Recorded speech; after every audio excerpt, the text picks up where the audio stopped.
Hello दोस्तों, good morning all. आप सभी का स्वागत है हमारे अपने यूट्यूब चैनल पे जिसका नाम है इम्परफेक्ट बैंकर। देखो, आज की इस वीडियो में हम क्या देखने वाले हैं। RRB PO and RRB clerk का क्लर्क के लिए सेक्शनल टाइमिंग आ चुका है। तो सेक्शनल टाइमिंग के बाद आपको क्या स्ट्रैटेजी बनानी है, आपको कौन से पॉइंट के ऊपर फोकस करना है, इसके बारे में हम डिस्कस करेंगे।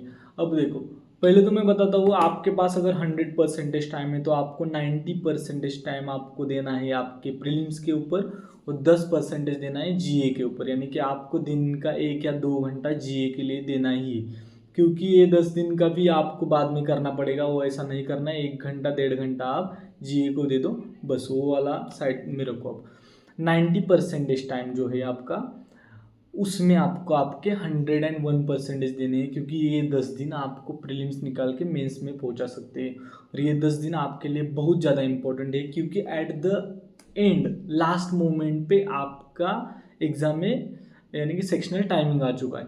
अब देखो, आपकी स्ट्रेटजी कौन से बेसिस पे होगी ये आपको बताता हूँ। देखो, पहले तो लास्ट ईयर देखो, लास्ट ईयर का कट ऑफ गया था 46 महाराष्ट्र में, और कंप्लीट ओवरऑल ऑल इंडिया में देखा जाए तो 46 to 55 तक कट ऑफ गया था। आरआरबी पीओ के बारे में बात करो, आरआरबी क्लर्क का 25 और 20 मिनट से इतना ज़्यादा फर्क नहीं पड़ने वाला है, क्योंकि पेपर का लेवल इजी होता है तो आपको आसान जाएगा। लेकिन आरआरबी पीओ है वो मुश्किल जा सकता है। आरआरबी पीओ का 2022 में क्या कट ऑफ था, महाराष्ट्र का था 51.75 और ओवरऑल कट ऑफ 48 टू 60 तक था। उस टाइम मेरा स्कोर गया था 67। आरआरबी पीओ का लेवल लास्ट 2 ईयर से बढ़ गया है, बहुत ज़्यादा बढ़ गया है। उस टाइम मेरा 67 गया था, लेकिन उस टाइम मेरा स्कोर भी अच्छा था, यानी कि मेरा प्रैक्टिस भी अच्छा था और नॉर्मलाइजेशन भी हुआ था, इसलिए मेरा स्कोर बहुत ज़्यादा बढ़ गया था।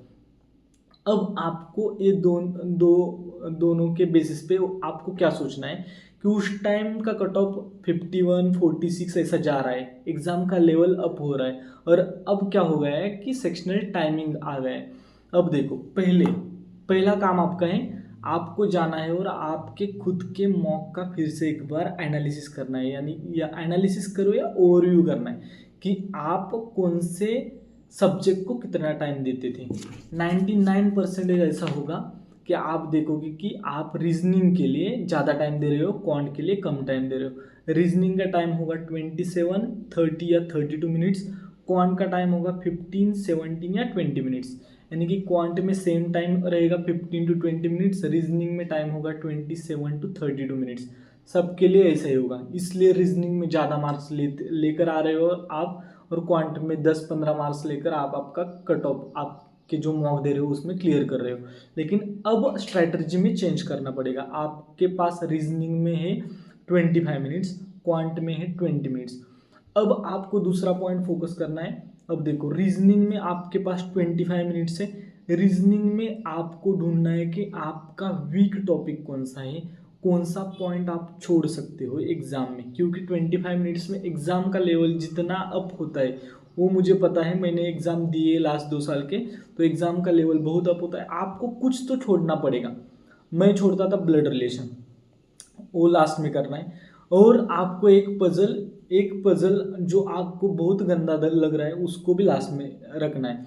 बाकी आप सभी सॉल्व कर सकते हो। मुझे लगता है कि आपका टारगेट 30 to 35 रहना चाहिए 25 मिनट्स में, तो आपका एग्ज़ाम अच्छे से निकल सकता है। एग्ज़ाम का लेवल अप होता है, मैंने देखा है, और प्रेशर भी आपके ऊपर होता है, तो वो हैंडल करना भी होता है आपको। अब देखो, रीजनिंग में क्या देखा आपने, आपके वीक टॉपिक्स कौन से है उसको आपको एट द एंड करना है, एंड में करना है।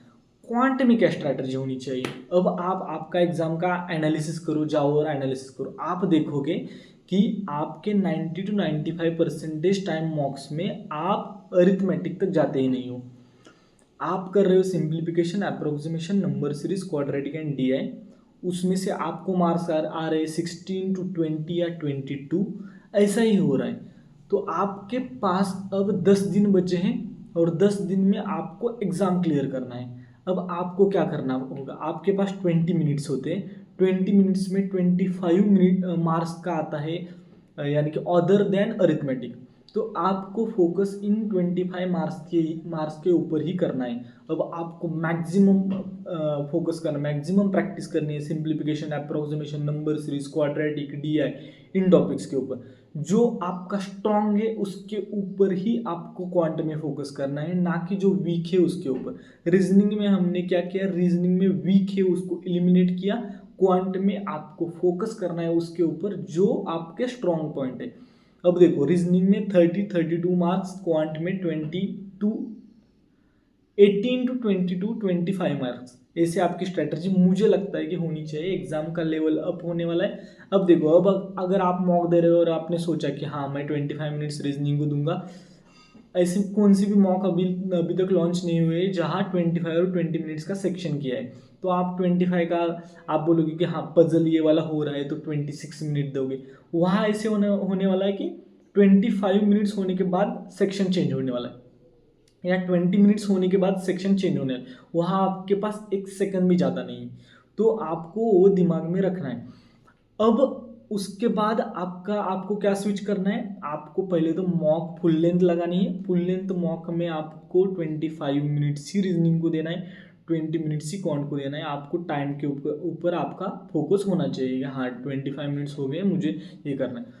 दूसरा चीज़ सबसे ज़्यादा इम्पोर्टेंट मुझे लगता है कि आपको अब ज़्यादा से ज़्यादा रिलाई करना है सेक्शनल मॉक के ऊपर, क्योंकि सेक्शनल मॉक जो हमारे पास है वो उसमें 22 मिनट्स दिए है। तो 22 मिनट्स रीजनिंग को दे दो, 22 मिनट्स क्वांट को दे दो, और सेक्शनल मॉक की ज़्यादा से ज़्यादा हैबिट लगाओ। सेक्शनल मॉक में आपका जितना ज़्यादा स्कोर आएगा उतना ज़्यादा स्कोर आपका एग्जाम में बढ़ सकता है। तो आपको इन चीज़ों के ऊपर फोकस करना है। एग्ज़ाम क्लियर हो सकता है, माइंडसेट अच्छा होना चाहिए। एग्ज़ाम का लेवल अप होगा तो प्रेशर सबके साथ होगा। सबको प्रेशर में नहीं, सबको प्रेशर हैंडल करना नहीं आता। जो प्रेशर हैंडल करेगा वही सक्सेसफुल होगा, क्योंकि यहाँ एग्ज़ाम का लेवल सच में अप होता है। पजल और डीआई सच में थोड़े लेवल अप होते हैं। अरिथमेटिक तक तो लोग जाते ही नहीं है, ये तो मुझे पता है। एक्चुअली थोड़े बहुत जा सकते हैं, उनका एक्सेप्शन केसेस होते हैं, लेकिन आरआरबी पीओ उतना हार्ड होगा। और आरआरबी क्लर्क के बारे में बात की जाए तो वो हो सकता है आपसे 90% टाइम प्रीलिम्स को, 10% टाइम जीए को देना ही है। आपको एक घंटा, डेढ़ घंटा देकर डेली का जीए खत्म करना ही। बाकी बाकी ऐसा कुछ नहीं है जो मैं बता सकता हूँ। स्ट्रॉन्ग पॉइंट, रीजनिंग के स्ट्रॉन्ग पॉइंट, क्वांट का वीक, रीजनिंग के वीक पॉइंट लास्ट में रखने, क्वांट के स्ट्रॉन्ग पॉइंट पहले करने, इसके ऊपर फोकस कर सकते हैं आप। और बाकी ऑल द वेरी बेस्ट आपको एग्ज़ाम के लिए। और 10 दिन है, 10 दिन में जी जान लगा के मेहनत कीजिए, जी जान लगा के पढ़िए, आपका एग्ज़ाम अच्छा जाएगा। All the very best to all. And अगर आप इस वीडियो या चैनल पे नए हो तो please like, share and subscribe. Thank you so much for watching this video.